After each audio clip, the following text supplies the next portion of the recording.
Iraq now finds itself at a pivotal moment in a regional crisis that has already reshaped the Middle East. What began weeks ago as a widening conflict involving the United States, Israel, and Iran is increasingly pulling Baghdad into a violent confrontation that threatens Iraqi sovereignty and internal stability. Over the past week, a succession of airstrikes and missile attacks have hit Iraqi soil, targeting facilities tied to Iraq's armed forces and state-integrated militias. Baghdad's leadership, led by Prime Minister Mohammed Shia al Sudani, has responded with some of its strongest rhetoric and national security measures since the Iraqi constitution was established, underscoring a determination to defend the country's sovereignty at all costs. The recent condemnations, countermeasures, and diplomatic maneuvers reveal a country struggling to contain external pressures while maintaining internal unity. At the heart of this unrest are military facilities and personnel affiliated with the Popular Mobilization Forces, a state-recognized umbrella organization of militias that were formally incorporated into Iraq's security apparatus after the fight against the Islamic State.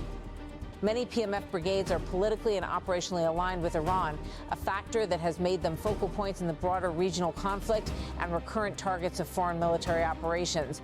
The situation escalated sharply following a series of airstrikes in Al-Anbar province's Habaniya base that killed dozens of Iraqi fighters and soldiers.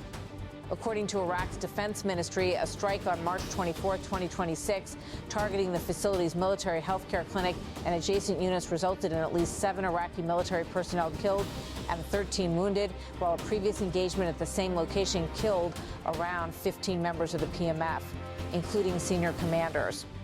Authorities condemn the attack as a heinous crime that constituted a serious violation of international law, particularly because the strike hit a medical facility. The contrast between military operations and civilian infrastructure has fueled outrage in Baghdad. The defense ministry's characterization of the strikes, especially on medical support facilities, has been repeated in domestic media as a breach of accepted wartime conduct. In response to these developments, Prime Minister al Sudani convened an emergency session of Iraq's National Security Council, a body that includes senior military and political leadership. In his address at the session, he issued a forceful declaration outlining Baghdad's strategy for handling what Iraqi officials describe as repeated aggression and violations of Iraqi sovereignty. He said, in light of the unjustified attacks and the grave violations of Iraqi sovereignty, as well as the targeting of official security apparatus headquarters, the Council has decided the following. Within this declaration, he stressed that the Iraqi state and its constitution retain the exclusive authority to decide matters of war and peace, rejecting any attempt by individuals or factions to usurp this authority. In strong language, he said no party would be allowed to act outside the law, and those who delay or neglect their duties will be held fully responsible. The Council's decisions made clear the gravity of Baghdad's stance. Al-Sudani's opening statement was followed by a series of directives aimed at both immediate action and long-term accountability. First, he said, firstly, confronting and actively countering military aggression, specifically those executed by warplanes and unmanned aerial vehicles, drones which target the official headquarters and security formations of the Popular Mobilization Forces, along with other components of our armed forces. This will be done using all available means in accordance with the fundamental principle of the right to respond and self-defense.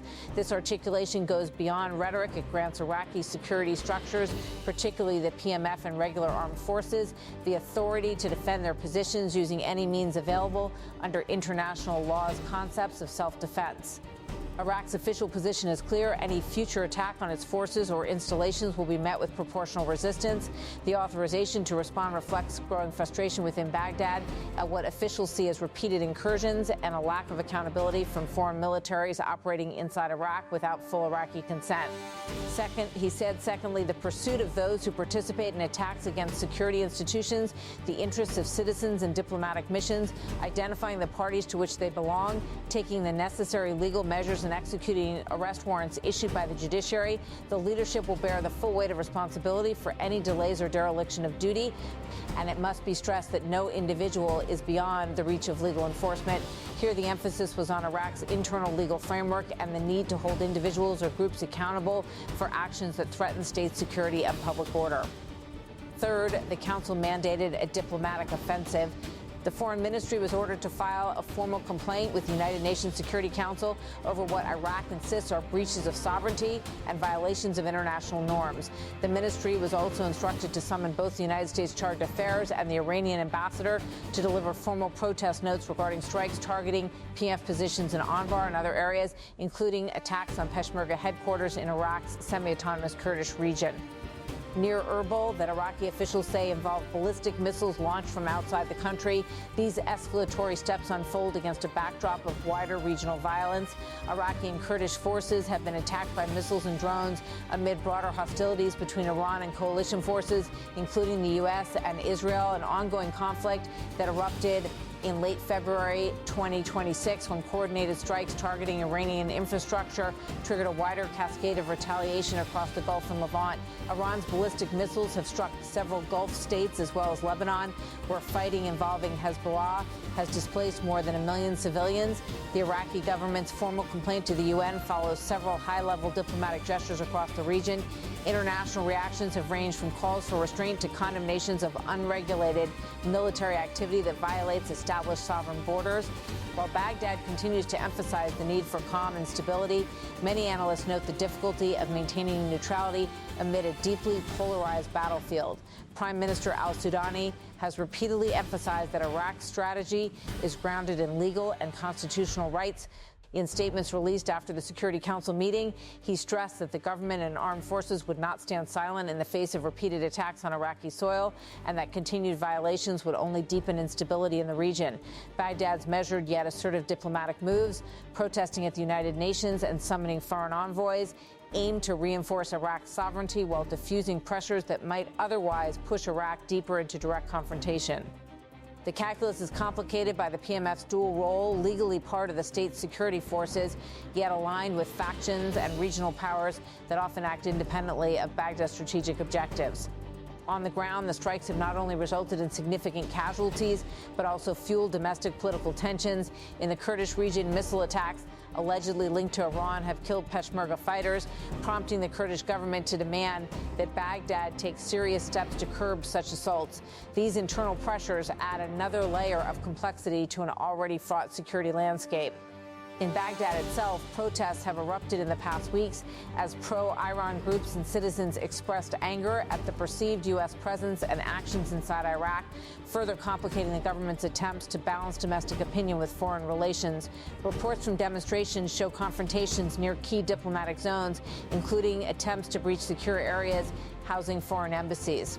Internationally, the situation in Iraq has drawn attention from global powers, many of whom have expressed concerns about regional spillover. Efforts by the United States to deploy additional forces and propose ceasefire arrangements through intermediaries like Pakistan signal that global actors are watching closely, even as Tehran publicly rejects peace offers. At its core, Baghdad's stance represents a struggle for autonomy amid competing strategic interests. Iraq's leadership insists that the decision over war or peace resides exclusively with the Iraqi state, not foreign powers or militias operating under external influence. This assertion reflects years of experience navigating internal fractures and external pressures that have shaped Iraq's modern history. For now, Iraq's government has balanced its response with diplomatic outreach and legal posturing, seeking international support while retaining the right to defend its territory. The authorization for Iraqi forces, including the PMF, to use all available means, if attacked, underscores Iraq's commitment to self-defense, even as it hopes to avoid spiraling into a full-blown battlefield. Analysts warn, however, that this delicate balance could be tested further if strikes continue or intensify, particularly against sites directly tied to Iraq's security apparatus. Whether Baghdad's combined strategy of legal action, diplomatic engagement, and military deterrence can secure a sustainable outcome remains uncertain. What is clear is that Iraq, having spent years trying to rebuild after decades of war and insurgency, now faces a test of sovereignty, diplomacy, and national identity in a region already teetering on the brink of even wider conflict.